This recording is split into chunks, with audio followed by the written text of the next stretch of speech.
Magandang araw po sa lahat. Ako po si Jimboy Escartin. Ang paksang tatalakayin natin ngayon ay ang panitikan sa panahon bago dumating ang mga Kastila. Layunin. Pagkatapos ng ating pagtatalakay na ito, ikaw ay maaaring na ilalarawan ang kasaysayan ng panitikan sa panahon ng katutubo. Naisa ang mga akdang pampanitikan na nangihibabaw at naisa sa puso ang pagka-Pilipino sa pamamagitan ng pagsasadula sa naging kalagayan ng panitikan. Bago pa man tayo magsimula sa ating iulat, alamin muna natin kung ano ang mga katangian ng sinaunang panitikan. Ano nga ba ang katangian ng sinaunang panitikan? Unang katangian ng sinaunang panitikan ay ang payak ng panitikan. Pag sinabi nating payak, ito ay simpleng anyo ng panitikan na hindi gaanong komplikado. Pangalawa ay mababaw at lubhang di kapani-paniwala. Ang mga kwento at mito ay maaaring mababaw at hindi gaanong kapani-paniwala. Ngunit mayroon pa rin mga aral na mapupulot. Pangatlo ay titig sa kaalaman at aral. Ang mga akdang ito ay puno ng kaalaman at aral na naglalayong magturo at magbigay inspirasyon sa mga mambabasa. Pang-apat ay pilit na burahin at napagkamalanggawa ng Diablo. Minsan, itong mga akda ay pinipilit na burahin o pinagkakamalanggawa ng Diablo dahil sa kanilang paglalaman ng mga kakaibang kwento at paniniwala. Panglima naman ay pasalin-salin at walang maituturong may akda pinagsinulan. Ang mga kwentong ito ay madalas na isinasalin-salin mula sa henerasyon hanggang henerasyon at walang tiyak na may akda o pinagmulan. At ang huli ay mayroong pagsasaling dila at nasusulat.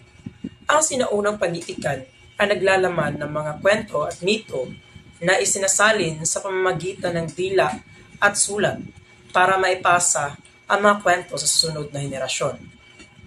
Ito ang mga pangunahing katangian ng sinaunang panitikan na dapat nating pag-aralan at unawain bilang mga mag-aaral.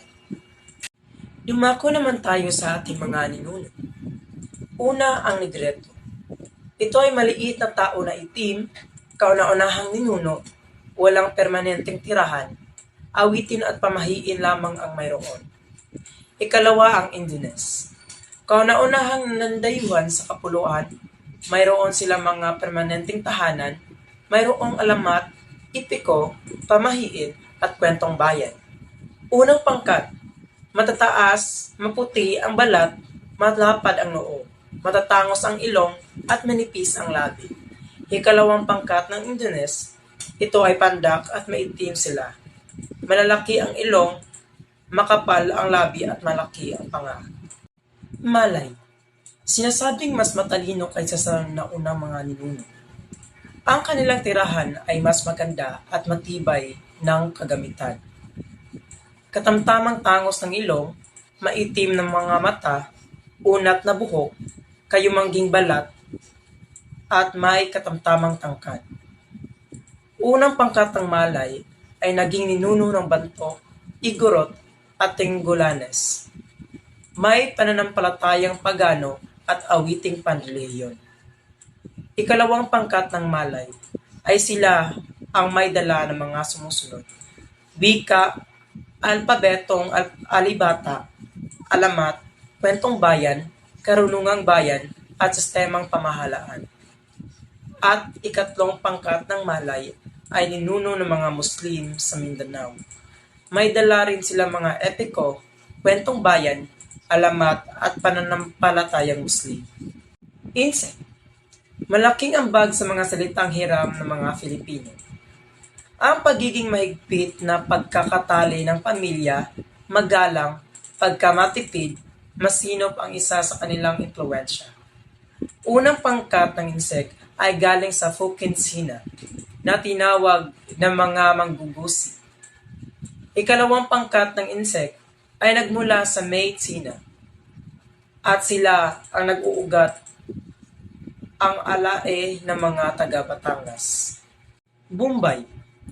Unang pangkat ng Bombay ay sila ay nagdala ng pananampalatayang Budismo, etiko, at Mahika.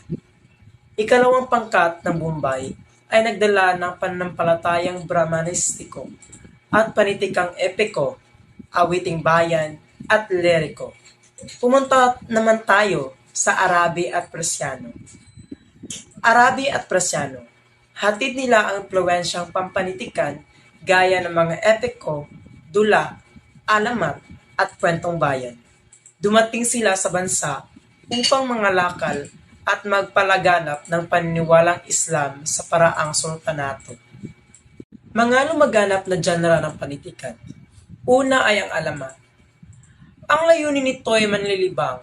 Ang mga kwentong bayan ay binubuo ng mga kwento tungkol sa buhay, pakikipagsapalaran, pag-iibigan, katatakutan at katatawanan na kapupulutan ng magagandang aral sa buhay. Pangalawa ay ang epiko, kwento ng kabayanihan na puno-puno ng mga kagilas-gilas na pangyayari. Bulong, paghingi ng panintulot sa paniniwalaan. Kwentong bayan, karamihan ay tungkol sa mga Diyos, Espiritu at Diwata na nagtatakda ng kapalaran ng tao. Awiting bayan, tulang inaawit na nagpapahayag ng damdamin, kaugalian, karanasan, pananampalataya, gawain, pagsamba o hanap buhay. Dula. Nang dumating ang mga Kastila, may nadatnan silang mga dulang naganap na kaugnay ng mga seremonya sa pananampalataya at pagpaparangal. Karunungang bayan. Sangay na panitikan na nagsisilbing paraan para magpahayag ng mga kaisipan at paniniwala, sumasalamin sa iba't ibang karanasan. Sa salawikain naman, ito ay magbibigay aral. Bugtong, isang paulaan sa pamamagitan ng paglalarawan na nagsisilbing libangan. Kasabihan, ginagamit sa panunukso o pagpuna sa isang gawi o kilos. Panunodyo, mga salitang nabuo para manukso. Palaisipan, paraan ng pagpapatalas ng isipan, gigisingin ang kaisipan para makabuo ng kalutasan sa suliranin. Sawikain, mga tugma at sukat na nagpapahayag ng katotohanan at nagpapakilala ng gawi o ugali sa paraang di tuwiran. Ito ang mga mahalagang impormasyon tungkol sa ating mga ninuno at ang mga uri ng panitikan na umiiral noong kanilang panahon. Salamat po sa pakikinig.